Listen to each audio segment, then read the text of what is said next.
पिछले प्रोग्राम में भी मुझे याद है चांडियो साहब आपने बड़े एतराज़ात भी उठाए थे, आपने PMLN के ऊपर भी ख़ास कहा था कि ये एक तासुब के तहत चल रहे हैं और इन्होंने सिंध का जो है हक़ नहीं दिया, महरूम किया गया है सिंध को उसके हक़ से। अब क्या आप स्टेटस देखते हैं, क्योंकि उस बात को हुए हुए तकरीबन 1 माह हो गया है, कोई आपकी जो कोऑर्डिनेशन है या कोऑपरेशन है बेहतर हुई है नून लीग की वफाकी हुकूमत के साथ? क्योंकि वो लोग तो आपको बार बार कह रहे हैं कि कॉन्फिडेंस में लेने की कोशिश कर रहे हैं, लेकिन एक कड़ी सी नज़र आती है बयानात की जो कि पीपल्स पार्टी की तरफ से आ रही है। एतमाद में ले लेना ये और लफ्ज है, कोशिशें कर रहे हैं ये और लफ्ज है। कोशिशों से मतलब अभी कोशिश नतीजा कोई नहीं निकला। लेकिन जहां तक हुकूमत के साथ देने का ताल्लुक है, हम उस पर तो नहीं लड़ रहे, हम अपने हुकूक की बात करते हैं जो सिंध के लोगों का हक बनता है। या खासतौर पे सैलाबों के जमाने में, बारिशों के जमाने में कितनी बड़ी तबाही आई हुई है, आप तसव्वुर करें ना। तो जाहिर है हमारी पार्टी है वो इधर हुकूमत करती है, मुसलसल उनकी हुकूमत आ रही है, मसाइल का बोझ तो उन पर पड़ता है, तो वो तो अपनी बात वाजे कर रहे हैं। लेकिन कहीं हम दुश्मनी की बात नहीं करते, लड़ने की बात नहीं करते।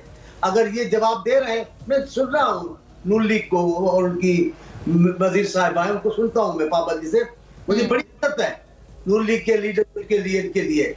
और मैं तो हमेशा कहता रहा हूँ, एक लश्कर था जिसका कोई रुख नहीं था, हुजूम था लोगों का, मुस्लिम लीग, जिसको सियासी पार्टी बनाने में मियां साहब ने बड़ी मेहनत की और किरदार है उनका, मैं उससे इनकार नहीं कर। लेकिन जो हमारे हुकूक है, जो हमारे हक का हिस्सा है, वो तो हम मांगेंगे। जब आप पूरे पाकिस्तान पर कर्म करोगे तो हम कहेंगे ना, सिंध में बारिशों में लोग डूब रहे हैं, सैलाबों में डूब रहे हैं, आप जो वादे करते हैं वो पूरे करें। आप जो बड़ी बड़ी स्कीमें देते हैं, क्यों नहीं हमें भी दें, हम भी मुस्तफीद होने चाहिए। तो अपनायत में चीजें अपना हक जताना, लड़ाई करना नहीं होता। लेकिन 18वीं तरमीम तो हो गई ना चांडियो साहब, अब 18वीं तरमीम के तहत वो कहते हैं आपको सूबे का जो भी आपका हक है, आपको पैसे मिल रहे हैं NFC अवार्ड्स में और डिसबर्समेंट भी हो रही है, तो आप लगाएं, आप अपने मंसूबे शुरू करें, आप वफाक को क्यों देख रहे हैं? वो कहते हैं वफाक के पास तो 18वीं तरमीम के बाद वैसे ही कोई पैसे नहीं बचते, सब सूबों में तकसीम हो जाते हैं। लेकिन अगर पाकिस्तान की बजट में छोटे सूबों के हुकूक को नजरअंदाज किया जाएगा तो क्या वफाक की बातों पे हम बात नहीं करेंगे? वफाक की तरक्याती मंसूबे, उसमें हमारा भी इतना हिस्सा है, बलूचिस्तान का भी हिस्सा है, पख्तूनख्वा भी क्या हिस्सा है। वफाक का मतलब सिर्फ पंजाब है क्या?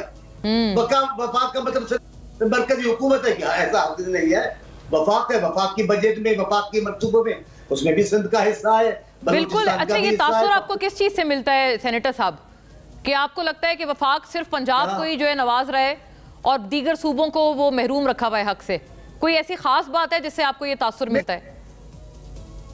मैं अभी, ये बहुत बड़ा मौजू है, इसमें मैं जाना नहीं चाहता, अच्छा नहीं है जैसे हालात बेहतर हो। लेकिन किसको पता नहीं है कि पाकिस्तान की पूरी तारीख में वफाक का मतलब क्या लिया गया है, वफाक की बेहतरी का मतलब क्या लिया गया। पूरे पाकिस्तान की तारीख गवाए, अब मैं बैठकर कुछ कहूंगा तो वो मुनासिब नहीं है।